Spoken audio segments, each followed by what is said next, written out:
On this episode of John Marucci on the Road, we'll cover some questions we've received from our viewers about RV winterization. Unfortunately, camping season is winding down, and it's time to think about winterizing the RV. These questions should help shed some light on issues that may come up. Hey everybody, this is John Marucci. I made the jump to traveling with my RV back in 2016 and have never looked back. I've had my share of problems along the way, and this channel attempts to be what I wish I had when I started out. So let's jump in. Lauren asks, quick question, could I in all reality drain the freshwater tank, then add say 10 gallons of antifreeze to it, and then run everything like normal until antifreeze came out and be done with it? Here's my response. Lauren, some people do this, but with a caveat. You will still want to bypass the hot water tank and will want to do a thorough sanitization before you use the trailer again, because the freshwater tank would have RV antifreeze residue. The reason for the hot water tank bypass and draining is that you don't fill up the 6-gallon tank with RV antifreeze. If you did, I don't see a huge issue other than a lot more cost. The hot water tank already has 6 gallons of regular water in there, so mixing it with the RV antifreeze would require a lot of antifreeze to eventually come out, as only antifreeze through the plumbing lines. Also, all the water and early antifreeze water mix will go into your gray holding tank, let's say 10 gallons worth minimum. Now you will need to re-dump the gray tank after this workout. These are some of the downstream effects I see from this method. Would it winterize the trailer? Yep. Would it cost a bunch more and mean you would need to re-dump your gray tank? Yep. I think it is easier to bypass the hot water tank and empty it. So you only need to use, say, 1.5 or so gallons of RV antifreeze to do the job.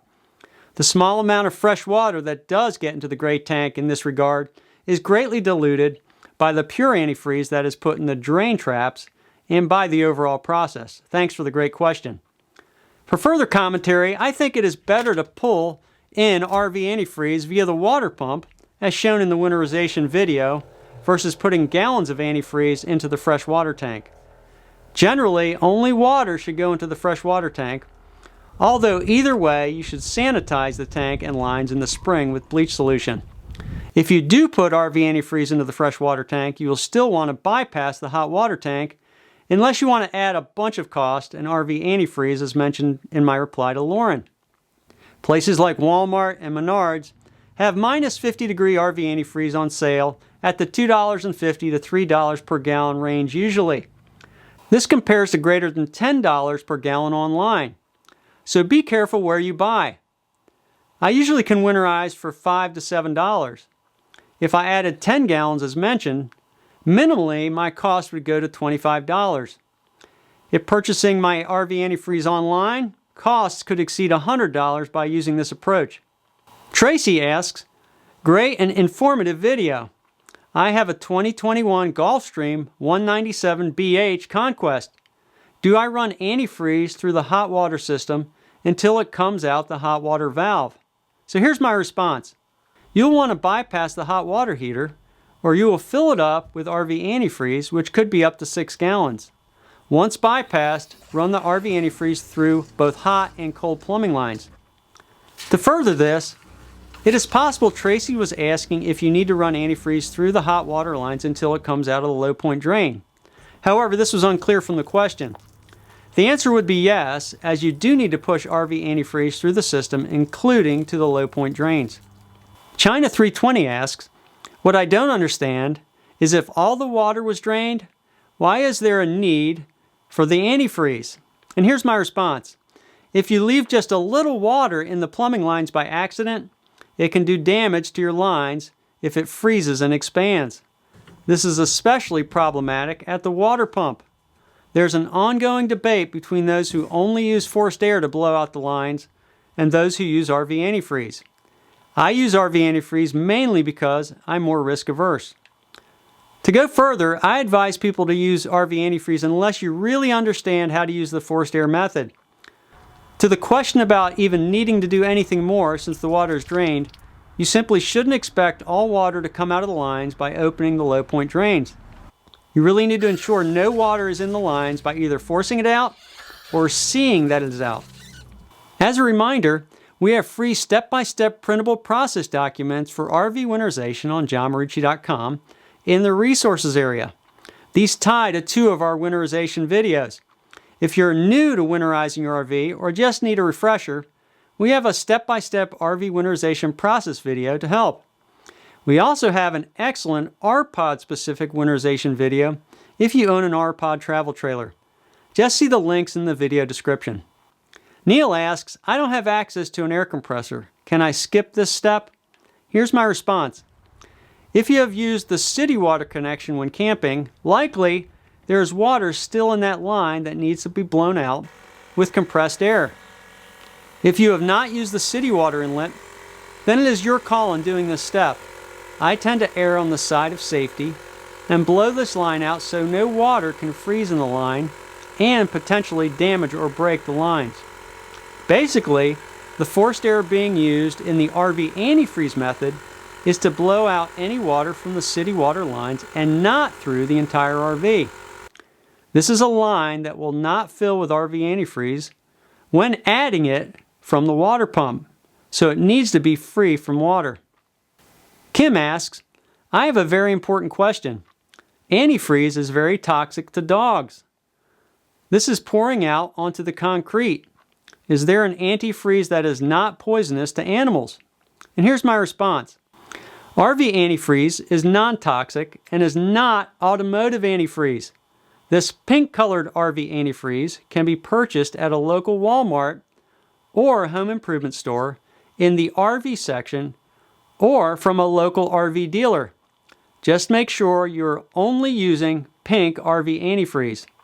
Kim is right. Never put car antifreeze where animals can access it, as it is toxic. Pink RV antifreeze is different in that it is non-toxic. Some people may still have issues letting a small amount out on the driveway in this process, but diluting it with hose water from the house will work. You can also let small amounts drip into a bucket from the low point drains, but you will still need to dump the bucket somewhere. Henry asked on a related plumbing issue, I'm working on my first trailer and prepping it for my first winter. I wanted to winterize myself, but I've had a hot water issue since getting my trailer. I can get my hot water pilot to start, but I never get any hot water to come out. I'll get a weak stream of water to come out of faucets, but never hot nor good pressure. It is not easy for me to go back to the dealer. I live in Alaska 6 hours away from my dealer, or I would have taken it in already. After watching this, I feel that the hot water bypass might be an issue. Any other ideas you have to check? Here's my response. Henry, it sounds like the water heater may be bypassed. If you have water in your freshwater tank, turn on your water pump and it should fill the hot water tank. You can check if it has water by trying the pressure release valve on the water heater. I have a short video on the hot water heater on my YouTube channel. As far as weak pressure, is the pressure at all plumbing outlets or just one? If pressure is weak at all outlets, it may be a debris issue in the water pump. I had this problem and have a video on this on my YouTube channel. If water pressure is weak at just one outlet, likely the aerator is blocked at the faucet. Most faucets have screens that can be removed and cleaned. It is common to have plumbing issues where there isn't enough water pressure or the RV isn't getting hot water. If you have fresh water in the tank, it is easy to diagnose the issue with the steps given above. One thing to be aware of is to never turn on your hot water heater's electric heating element unless you're certain that there's water in the hot water tank. Otherwise, you will risk burning out the electric heating element. Hopefully these questions and answers have been helpful as you look at winterizing your RV this season. Okay, that'll do it for now. If you found this video helpful, please click the like button. We'd love for you to join the On the Road team by subscribing to the channel. You can also follow me on Facebook at John Marucci on the Road. Also, don't forget the great travel resources, podcast, and blog available on johnmarucci.com. Thanks for watching. Stay safe. This is John Marucci, and so long for now.